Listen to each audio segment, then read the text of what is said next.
Yo, what is good, guys? Welcome back to another Haikyuu High video. And first things first, this isn't actually official. I made this if that wasn't obvious already. And the only reason why I made this is because, again, with the connections I have, it was told to me that Kenma, Tendo, and Gosh were gonna be in the Select Recruit banner when You Are Cruel comes out. But keep in mind, guys, things could change, so I don't want you guys relying on me. They might not even do the Select Recruit banner, but with the information I got, it's likely to happen with being Kenma, Tendo, and Gosh. And a lot of people speculate that Haikyuu will be with Kenma when You Are Cruel comes out. But I'll do another video talking about Haikyuu, just purely him, because I feel like it's a different topic since the only liberal we have is in Shinoya and people don't know if they want to invest in the Shinoya or go for Haikyuu. So I'll make another video talking about that. So the video after this one will just be talking about Haikyuu and if he's worth it or not. Also, if it doesn't end up being Kenma, Tendo, or Gosh, and I'm just completely wrong about everything, doesn't really matter. At least you guys are getting information about the character. So let's get straight into it. So first off, we're starting with Kenma. You can see all her stats here, and her weakest being quick attack. Heading straight into her skills, she has keen observation, no cooldown. When Kenma is on the court, the receiving power of allied members is increased by that members receive times 8%. If Kenma's toss or allies receives a perfect result, he gains 1 stack of the connect effect. Each stack of connect effect increases the receive of all allies by 3% up to 6 stacks. Accident toss, cooldown 6. Kenma will toss with a power of toss times level 1 120%, so on and so on. Art of Nekoma, cooldown none. When Kenma is on the court, the receiving power of allied members is increased by that members receive times 6%. If you have 6 or more stacks of the connect effect, allied members receive power is increased by receive times 150%, and cover power is increased by cover times 150%. If an ally misses a receive or cover, consume 6 stacks of the connect effect, change the result to perfect without losing a point. Tricky play, cooldown 8.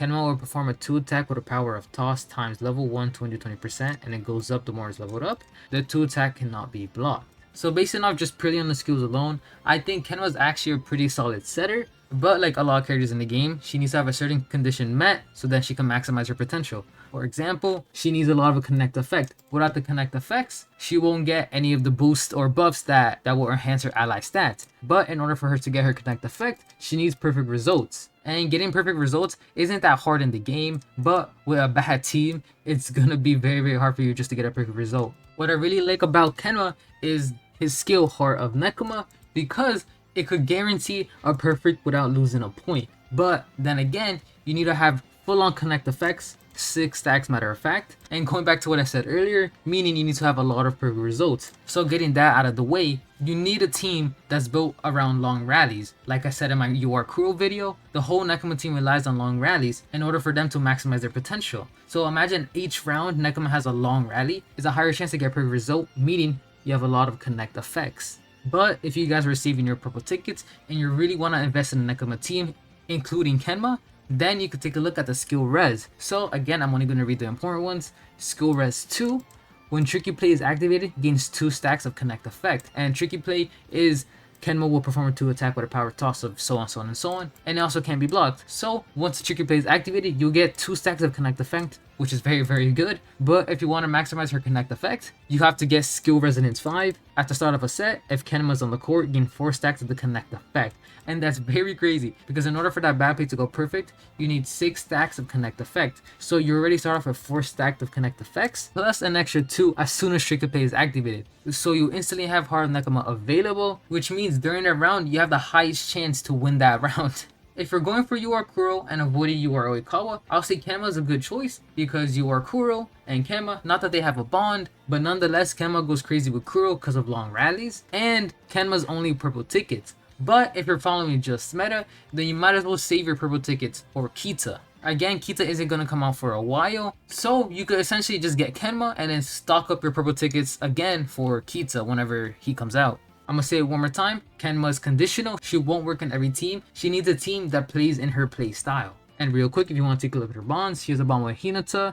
Hinata short quick attack and Kenma's toss are increased by so on and so on. And then this one doesn't really matter because not a lot of people are gonna use him.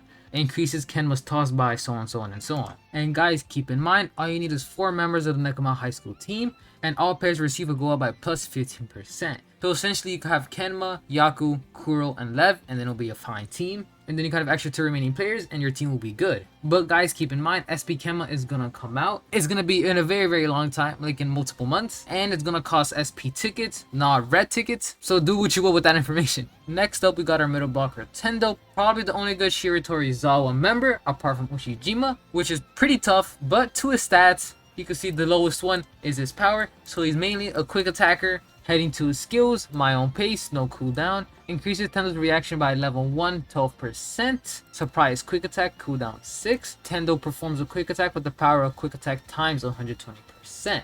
Block mindset, no cooldown. If Tendo's block results in a nice play, the cooldown of sharp reading is reduced by the number of times the ball goes over the net, depending on the level, 1 time, 2 times, or 3 times. Sharp reading, cooldown 12.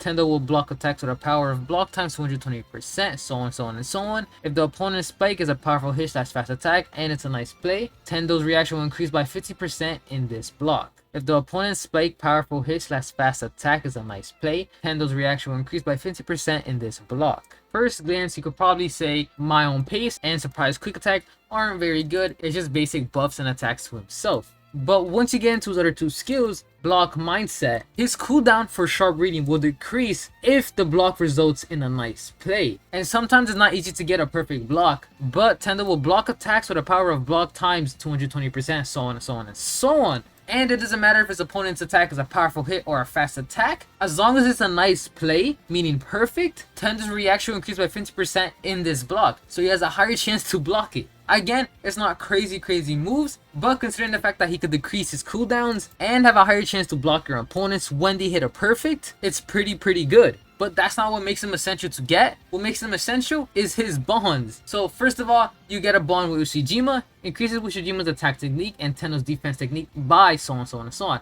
So if you have Ushijima, it is never a bad option to get Tendo. If you get Tendo, perfect for Ushijima. One, because you get a defense technique bonus and an attack technique bonus, and who doesn't want to do more attack damage and have better defense at the same time? This one doesn't really matter because no one's going to use him, but it increases the block of allied frontliners by so on, so on, and so on. Unless you're running the full team, then you could keep this in mind.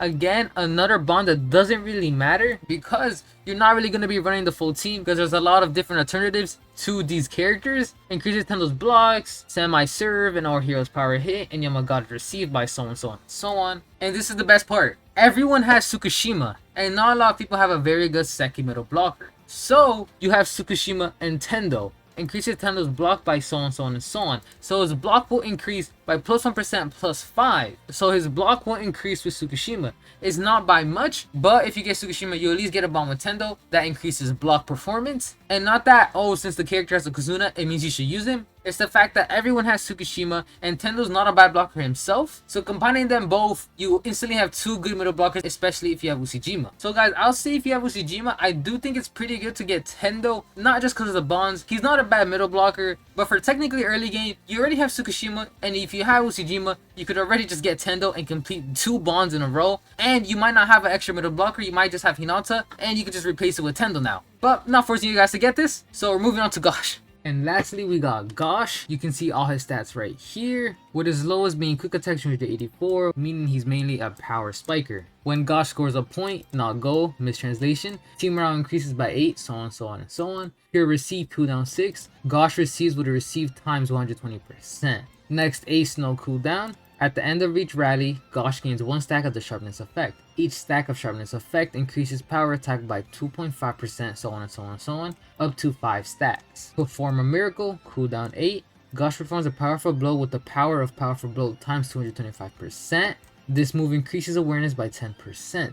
Okay, so starting off with his skills, he is not a bad character. He's actually pretty solid. He's up there with Izumi and Tanaka. He honestly has a slight advantage over them because of his bonds and because he has a team morale increase, which could be combined with Bokuro if you don't have any alternative spiker. He also has a solid receive, which is good for back row if you don't have any other wing spiker that could receive, but that's highly unlikely. He has a next ace. Again, good for long rallies. So as long as your team is based off of surviving rallies for a long time, he could get this pretty quick. but only with his max level, you can only get up to like 17.5%. So you have to make sure you make every rally count, and sometimes you might not even get up to that point. And lastly, he performs a powerful blow, which nonetheless is pretty good. He gets his awareness by 10%. Overall, he has a solid skill set, which keeps him around Izumi and Tanaka. And if we take a look at his skill res, next ace additional effect increases awareness by 2% for each stack of sharpness effect. So as soon as you get his skill res 2, he instantly becomes better than he already was. So not only will he just get power attack up, he will also get awareness now with his sharpness effect, which is a pretty big bonus only for a second dupe. And then for his skill 5, it's perfect with Bokuro and Akashi because when an ally activates a team morale boost,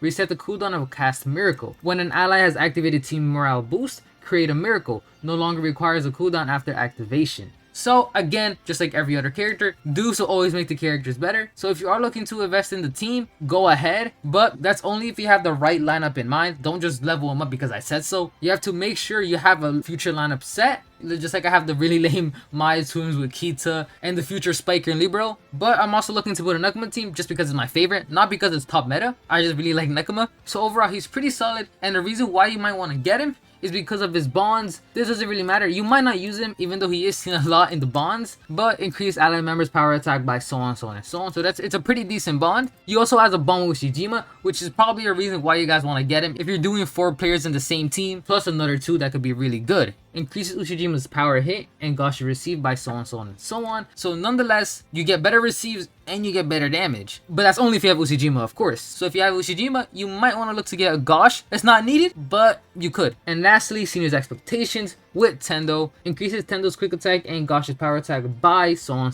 and so on. If you have Ushijima, that's just more of a reason to get Tendo and Gosh. It's basically, if you have Ushijima, you might as well just get these 2. If not, you could honestly ignore them, or maybe get Gosh if you feel like you can't get another character to boost Bokuro's morale boost. And then for Tendo, honestly, he's a very good middle blocker option. Again, rises more with Ushijima and his crew, and especially since we have Tsukishima, I do think he's essentially worth getting. It doesn't really matter. You could just save for your meta teams whoever you want, but it's most likely one of you are going for one of these 3 guys. Hopefully you guys enjoyed the video. Hopefully this helped you at least decide. Maybe it might have confused you, but I'm hoping I helped you at least have a better thought on who to get whenever they come out, or if they come out. I could be entirely wrong. Just use me as an example, not as a 100% source. Hopefully you guys enjoyed the video. Make sure to like and subscribe, and I'll see you guys in the next one. Peace.